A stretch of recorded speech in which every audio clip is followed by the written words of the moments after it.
You are listening to Climate Now, a weekly podcast that delves into the scientific ideas, technologies, and policies that will help us address the global climate crisis and reach a net zero future. I'm your host, James Lawler, and today we'll be looking at some decarbonization solutions that might hit close to home, or rather, could be in your home and your office. I'm talking about ways that we can reduce the emissions that come from the heating, cooling, and electrification of our buildings. And there's a lot of opportunity for emissions reductions in this space. Residential properties alone are responsible for between 17 and 21% of energy-related carbon emissions globally. And in the US, commercial buildings generate over 800 million metric tons of CO2 emissions every year, which is the equivalent of about 2 trillion miles traveled in a regular gas-powered car, and is over 10% of total US CO2 emissions. So what are the levers that can be pulled to decarbonize these spaces? Today, we'll learn about two companies that are helping customers reduce the energy they use in homes and workplaces, the result of which is a reduction in both monthly energy costs and carbon footprints. Later in the episode, we'll be talking with CEO Jeff Hendler and Senior Product Marketing Manager Zora Roy of the company Logical Buildings. Through data and smart technology, Logical Buildings aims to empower users to make economical and environmentally productive choices about their energy use. Right now, do you know how much electricity costs? No idea. Do you know how carbon intense? If you had that information, though, wouldn't you be more empowered? But first, we'll speak with Andy Frank, who is founder and president of a company called Sealed, which helps homeowners finance and contract energy efficiency upgrades. At least 40% of the climate challenge can be met by stopping energy waste, and that really starts in our homes. Andy, thanks so much for joining us. How did you get involved in energy efficiency in residential buildings in the first place? The thing that's always motivated me in starting Sealed, and even before that, is that home efficiency and electrification is really the largest unaddressed climate opportunity, in my mind at least. And that's why I've invested most of my career in this sector. I've seen a lot in this space, and frankly, most of what I've seen in my career in getting to this point is what doesn't work. And there's been a lot of attempts at different models. And the reason that I'm very excited about what we're doing here at Sealed is because I think we're coming together with a model that has the potential to really scale. And that's a direct-to-consumer approach to getting around a lot of the big challenges that have proved kind of especially gnarly. We've heard, for a while that energy efficiency is this huge lever that we have to decarbonize. And we've also historically underestimated how efficient we can get. So it's arguably the energy efficiency lever is bigger than we even think it is. But people have heard of solar energy, they've heard of wind, and are excited about those things. It's much harder, it seems, to get people excited about energy efficiency. How do you make energy efficiency appealing to people? How do you make that sale? So the first thing you do, which simplifies the whole question, is you don't sell energy efficiency. Right? That is not something that generally appeals to people. We've found at Sealed, similar to the old Fight Club line, the first rule of Fight Club is you don't talk about Fight Club. The first rule of selling energy efficiency is you don't really talk about energy efficiency. You talk about comfort, health, safety. You really focus on the things that people care about and can feel and can be tangible. And that's actually really, really powerful and does something that renewable energy can't really do, right? If I put solar panels on my house, that's great. And I may lower my electricity bill and I may feel great about having green power, but I'm not going to be more comfortable in my home, or I'm not going to be warmer in the winter or cooler in the summer. And so that's really the big focus that we have in terms of selling energy efficiency. And it may sound obvious, but I can guarantee to you that's still the mentality of selling energy efficiency by focusing on reducing your energy usage and reducing your energy bill is still the conventional wisdom in this market. And that's a big reason that this market has been held back for the last 50 years or so. So maybe you could unpack that a little bit for us, because I think it is, to your point, fairly counterintuitive that one can reduce one's energy bill, but actually improve on the energy services that we're getting, like warmth, like cool, these various things. So how does that actually work? Yeah, so our goal with everything that we do is to provide more comfort with less energy, with pretty off-the-shelf technology, right? We're talking weatherization, heat pumps, which have been around for many years. They've become more efficient in the last few years, smart thermostats, things that both reduce the amount of energy that leaks out of your home and therefore makes you more uncomfortable. So if you have a drafty home, for example, right? My home recently got sealed. Before it was a nightmare, right? We were walking around with slippers all the time, had to go to bed with a couple layers that we were wearing all the time, had to choose, right, which bathroom we would go to depending on the outside temperature. It really affects how you live. And the core cause of that was because we weren't really living in the inside to the full extent, right? A big part of the outside was inside our building shell. So just doing the simple things like weatherization to keep the outside out is a big driver of not only comfort, but also energy waste. I wonder if you could describe in a typical residential home what the levers are when it comes to energy efficiency. How do the sort of improvements typically rank in terms of the value that they contribute to energy reductions in a typical home? The first thing to really understand is a lot of these improvements work together. Maybe the best example is weatherization and heat pumps. So heat pumps don't perform nearly the level that they should if you're working in a leaky home. Basically, you want a tight envelope. You don't want a big hole in your wall in general. Yeah, holes in walls are bad. If you add up all of the air leaks in an average home, it's like keeping a big window open all year round, right? So imagine having that open. You're wasting a lot of energy. It's like a sieve. And so your heat pump in particular has to work so much harder if you have all of those leaks. So therefore, it's not going to be nearly as efficient as it would be if you're working in a properly weatherized home.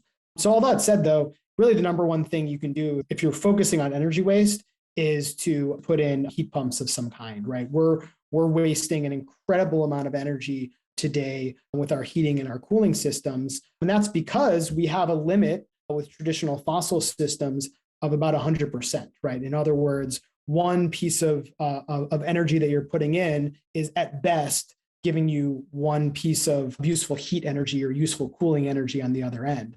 But with heat pumps, you can be up to 3 times more efficient than traditional fossil systems because you're not creating heat, you're just moving it. So it's almost like a little magic trick that we have. So you can get to 300% or more efficiency depending on the technology and depending on where you are, which can dramatically cut your energy and carbon footprint. Could you explain that, Andy? I'm not sure I fully understand that. So how do you get beyond 100% efficiency? I'm not sure I tracked. Yeah, we're not breaking the laws of thermodynamics. Okay, it sounded like that. This is why it's, again, the closest thing we probably have to magic in the energy efficiency and electrification space. Basically, when you're thinking about heating or cooling your home, again, you don't care about the amount of energy that's used. You care about the amount of heating units or cooling units that are coming into your home. So there's a lot of different metrics you can use. The one I love to cite is coefficient of performance. So in other words, if I put a unit of energy in, how many units of heating or cooling am I getting out the other end, right? And a unit of heating, would that just simply be the delta between sort of what the heat is in the house before you turn the heater on and the heat after? Yeah, I mean, you can translate it into what energy units you want. You can think of it all as BTUs at the end of the day. But yeah, conceptually, that's exactly right. And so when you're combusting something inside your home, right, you may have 1 BTU of oil, for example, right, that you're burning. At best, if you do a really great job of turning that into an efficient heat source, you're getting another 1 unit of heat on the other end. Now, in practice, it's usually somewhere between 75 and 95% because there's line losses and other combustion losses, but that's kind of the best you can do. But again, this is the magic trick with heat pumps. You're not actually using the energy that's being generated for the heat pump. So in this case, electricity to actually produce the heat. What it's doing is it's leveraging refrigerants inside the heat pump to be able to attract heat from the outside. So one thing that I think most people don't appreciate is that there's always warm air outside, even when it's very, very cold. So now with better technology like cold climate heat pumps, you're able to take the warm air molecules, even when it's very, very cold, out of the outside and attract them through refrigerants inside. And you don't need that much energy relative to traditional fossil systems, right, to attract that heat to go inside. So beyond heat pump and weatherization, it sounds like those are the two big things that you focus on. By what percentage would that typically reduce someone's, and I know it's the concept of an average home is probably a little bit problematic because they're so varied, but what kind of, efficiency improvement would you expect to achieve with those two improvements? Yeah, so those two, and I should have mentioned also heat pump water heaters, which again is a similar technology, but for your hot water heating needs. That's another big piece of the puzzle. But putting those three things together, order of magnitude is about 50%. So, it depends on the home. Could be less than that, could be more than that, depending on how well of a job you're able to do with those different elements. But it's a lot, right? We're not talking little percentages here and there. We're talking about dramatically reducing both your energy and your carbon footprint when you put these improvements in. So I'd love to transition to the business model at Sealed to understand, a little bit better what the relationship is between Sealed and your customer. So one of the big challenges in this space is really education, right? People know the problems that they have. They don't necessarily connect the solutions to those problems. So the first thing we'll do is kind of educate you and help you really understand that those drafty rooms that you have are being caused not by your windows necessarily, but probably by the poor attic insulation that you have in your upstairs. The next thing we'll do is we'll actually help gather the information that we need to scope a project. So unlike the traditional approach where the first step is an in-home energy audit, which can be long and expensive and be a hassle, we actually scope your entire project remotely based on the information that you give us, as well as third-party tools and technologies. So we'll actually take all that information that you have about your home, we'll cross-reference that with property records, with Google Maps, with other tools, and we'll be able to actually give you a proposal on what we think you should do to your home. And we'll show you the full financing proposal. Then we connect you with a local contractor, oftentimes mini contractors. And this is one of, I think, the key challenges with this space is that to really decarbonize a home, to weatherize it and electrify it in particular, you have to work typically with more than one contractor based on the project that you're doing. So we're helping to find not just the best contractors, but also make sure that they're coordinating and working together. And then after the project is complete, we'll actually pay the contractors upfront for that work. And then what really makes us special, or one of the things that makes us special, is that the payment back to us is completely performance-based. So you only pay Sealed if you're a Sealed customer based on the amount of energy waste that we're actually able to cut and reduce. And so we really want to create a partnership with our customers to be able to make this easy as well as affordable. Beyond servicers providing financing options designed to ease the burden of upfront costs for consumers, Andy talked about the role of public policy. I think one of the more underappreciated policy levers that we have in the clean energy and the climate fight, to give you a sense of scale, internationally, globally, energy efficiency appliance standards have reduced the same amount of energy as all wind and solar has produced.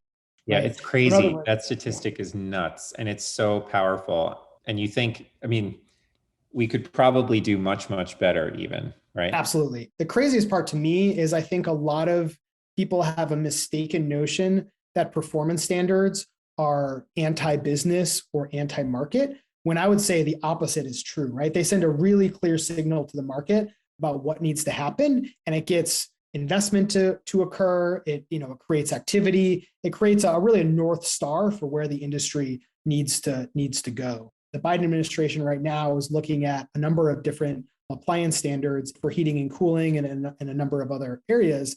But one thing that they're not looking at is actually going beyond 100%, right? So they have essentially standards for furnaces and boilers that at best will get you to 100%. Again, they would never go that high. They probably don't know that they could go beyond 100%. They need to listen to this podcast and then exactly. Possible. All you performance standards nerds out there, listen to Climate Now. But they're viewing it as two separate things. They're also looking to regulate or put performance standards over heat pumps, that they should be X efficient. But there's this big, mismatch there, because one thing is, in one sense, exactly the same as the other in terms of they both do heating and cooling, but they're not being put in the same bucket. What we think would make the most sense from a policy prescription is to do similar to what the transportation industry did with CAFE standards. So with CAFE standards, you have a fleet-wide average that you need to hit. And if you don't hit that, you have to buy credits from somebody else. So the Biden administration could do a similar thing for the HVAC, for the heating and cooling industry. And that would also mean it's a lot easier for the existing manufacturers and OEMs to transition from a world today where most of what's sold is, in the heating side at least, is fossil heat, to one in which almost all of it is sold in electrification. And this is happening fast, right? If you look at Europe, obviously driven by the tragedy that's happening in the war in Ukraine, you're having countries now that are talking about completely changing their heating mix from natural gas to heat pumps in the span of a couple of years, right? In terms of replacement of existing appliances. So I think this is all happening very fast in the market as a whole. And really for the US to retain our competitiveness and to make sure that as much of that innovation happens here in the US as opposed to other parts of the world, we really need to push the market through performance standards. Andy, thank you so much for your time today. It was really a lot of fun to learn about Sealed, your journey, and energy efficiency in the residential market. So thank you again for joining us on Climate Now. Thanks, James. Sealed is providing an impressive service, helping people reduce emissions one house, one building at a time. Our next guests come from a company taking a data-centric approach. Logical Buildings uses smart building software to collect and provide data to some of the nation's largest multifamily and commercial real estate managers.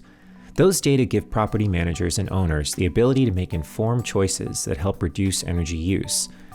They also have an app designed for consumers that we'll get into later.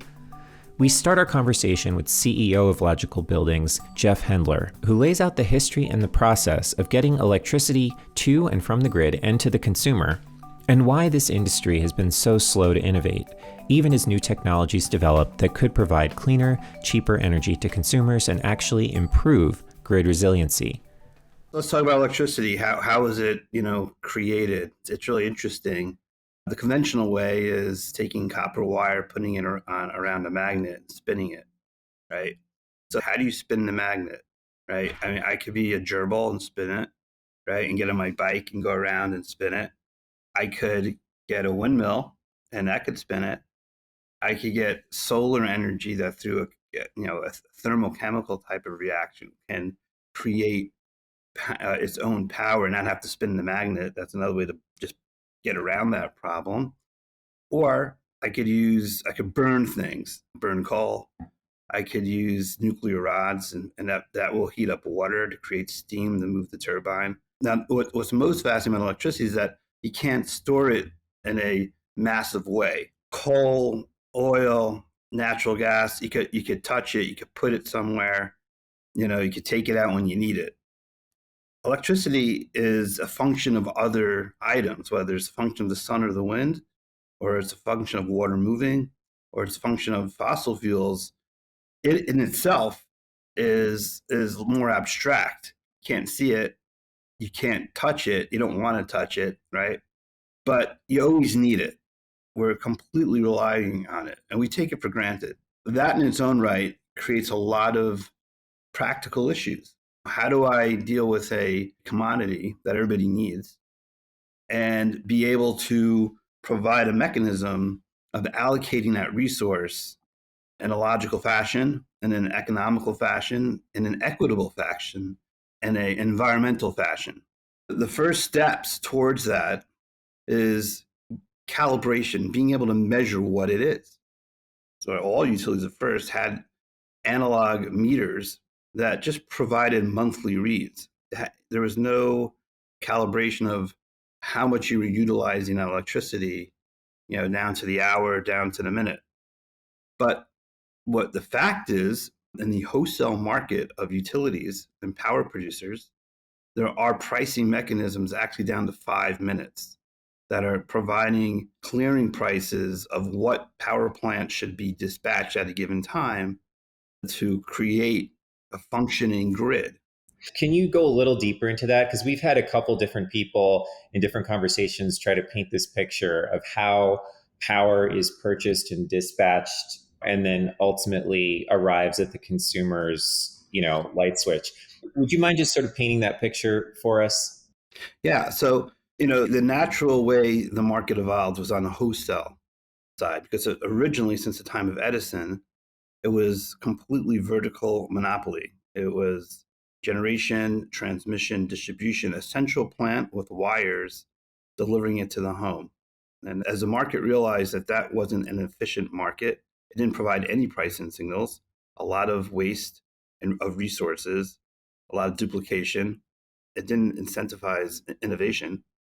So for the utility, the first piece they got out of was a generation piece, because that was really truly a commodity that if you would provide a market mechanism and a market design of transparency of information, that was the beginning of what they call the ISO market, the independent system operator, which has regulation of the FERC, which is the Federal Energy Regulatory Commission.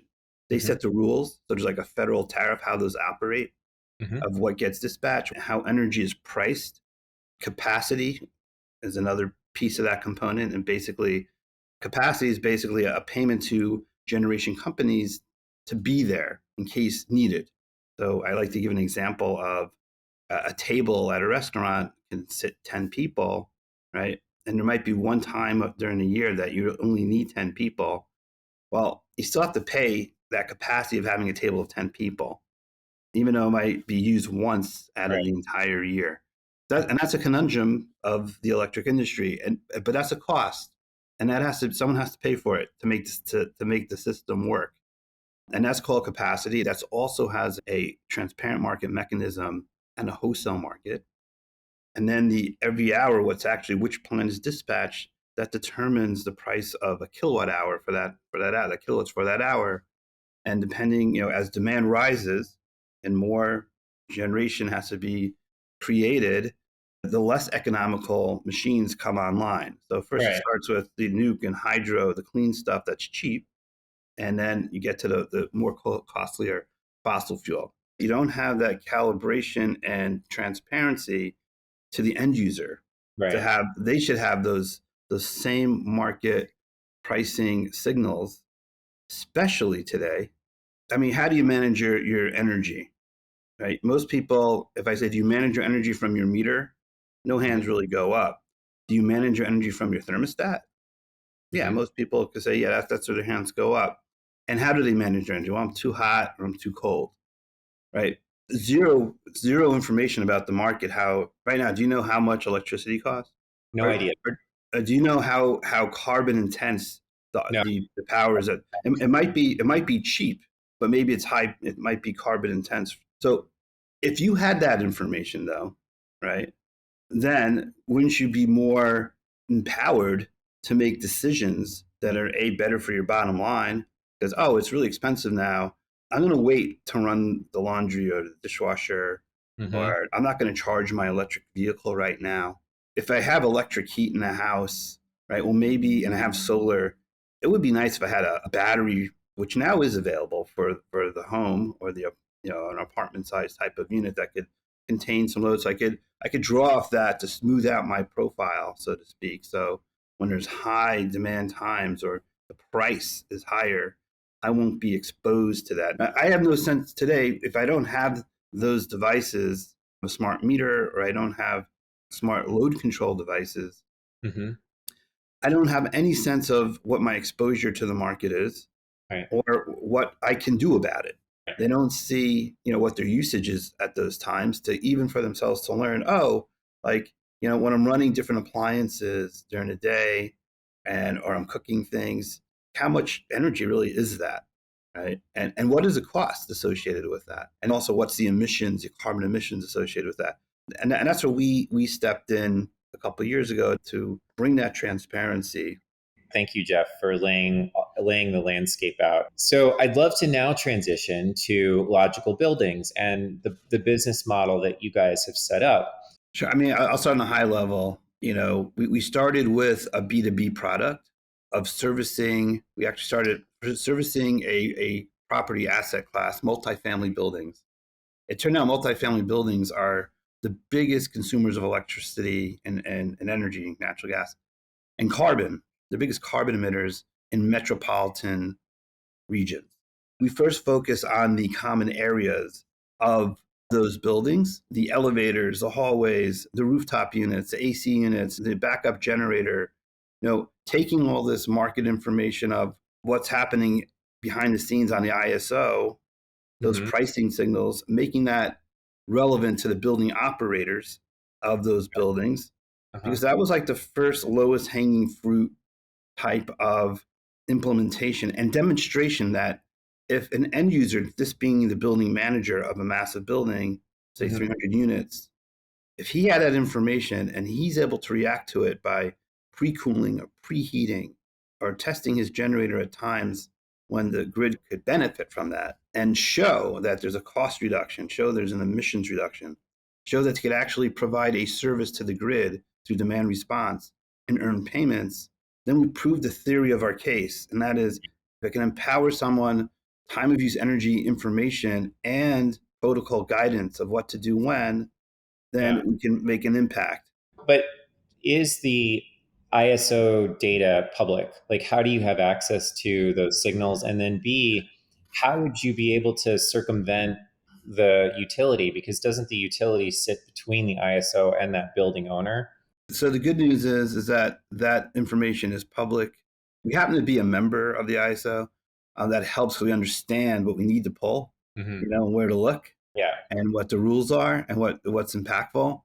We're also a federal utility, meaning that we have registration as a power marketer. So it means that we can transact on the wholesale energy, ancillary, and capacity markets. And those are important data points that we want to know. If you as an end user can prove that you don't need that many kW to manage your home. Like, remember I mentioned 10 seats at the table as capacity. Well, what if you only need 3 seats at the table? And you could prove that. And how would you prove that? Well, if I had a smart meter, I could prove that, from the utility, because they would measure and verify that. Well, then I should only pay for 3 seats because that's all I need. And I have the capability to prove that. So we did that for buildings. In the case of New York City with Con Ed, that they won a rate case that they were now providing smart meters that we elected to put into a building for just the common area, 1 meter, that they're going to now put smart meters for every single resident and every single retail tenant on the street, like the Starbucks, Dwayne Reed, Walgreens, all these different, street level type of providers you see everywhere will now have the same type of calibration of their energy utilization. Question is, can they see it? Question is, can they react to it? Right. Are they providing some type of program? Because that data from those smart meters is for the benefit of the utility more than it is for the end user in that current context.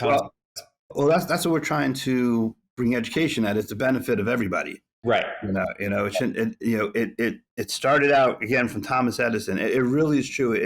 It's one of the last industries to get on board with a new era of digitization, decentralization. And you need those two if you want to really do decarbonization. So what does all this look like for the user? Zora Roy, Senior Product Marketing Manager at Logical Buildings, joins to lay it out.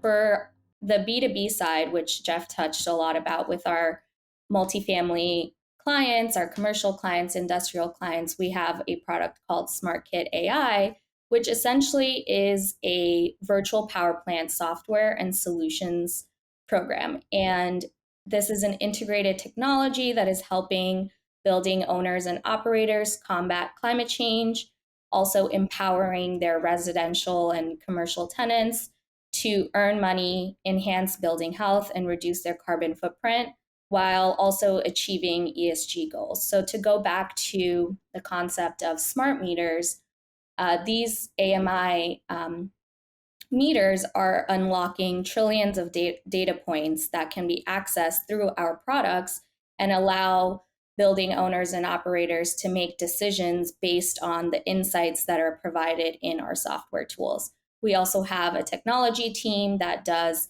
installs and can help sort of create a smart building holistic view of your portfolio and make decisions to help, reduce your energy costs through energy efficiency measures, and then what you call a demand response aggregator. So we work with utilities like Con Edison, where during times when the grid is stressed or peak demand, we can work with our clients to reduce their electricity usage during these times and then earn revenue through the utility. So I want to see if I understood correctly. Let's say that I'm a building owner. I can come to Logical Buildings and To begin, your technology team could install smart meters, and you could also sell me your technology, so your software, a subscription to your software, which would allow me to visualize all of the data that's streaming off the smart meter to better understand my energy use patterns and the costs that are associated with those use patterns, so that I could then maybe adopt more cost-effective use patterns going forward. Yeah, so one correction is that the utilities will install the smart meters and Okay. will come in and plug into that data. Oh, I Um, see. Okay. yeah. I Yeah. gotcha. So, I mean, Logical Buildings is an integrator. We work with existing utility, hardware. We work with existing connectivity infrastructure. So if you're, Verizon, Comcast, whoever you are out there, we'll work with you on that, because connectivity is a, prerequisite to success. So, Zora, what is Grid Rewards and how does that connect to everything we've just talked about? Sure, yeah. So Grid Rewards is a B2C product that we launched. It's still fairly new. It was launched in spring of 2021, and it's really the first personalized energy, carbon intelligence, and revenue generating software that can be accessed by small energy users. So everything that we've been talking about so far has been, larger commercial buildings, multifamily, larger energy users. And so what Grid Rewards does is it helps these small energy users leverage the same sort of data insights through these secure integrations that Logical Buildings has worked with.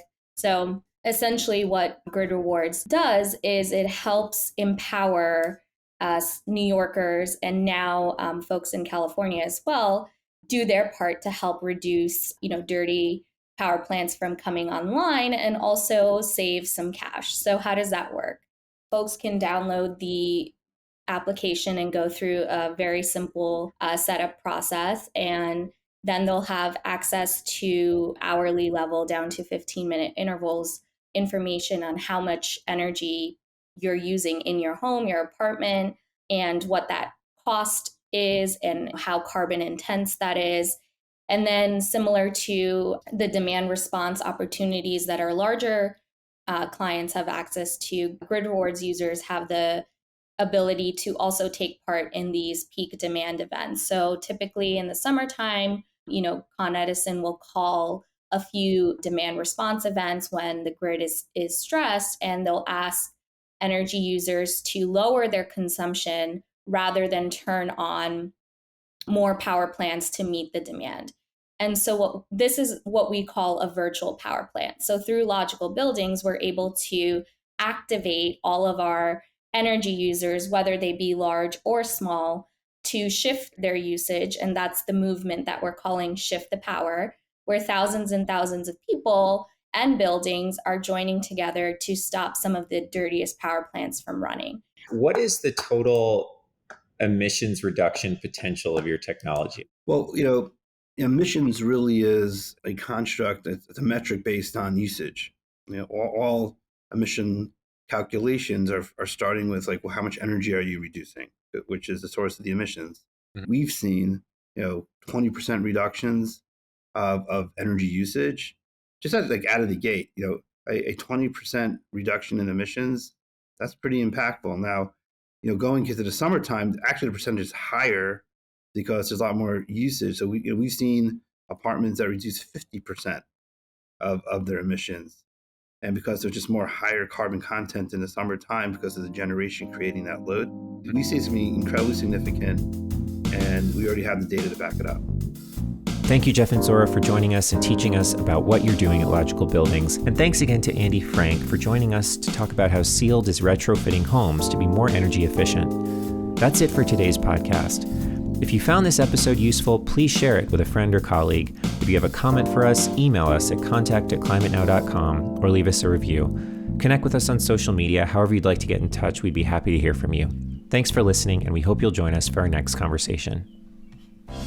Climate Now is made possible in part by our science partners like the Livermore Lab Foundation. The Livermore Lab Foundation supports climate research and carbon cleanup initiatives at the Lawrence Livermore National Lab, which is a Department of Energy applied science and research facility. More information on the Foundation's climate work can be found at livermorelabfoundation.org.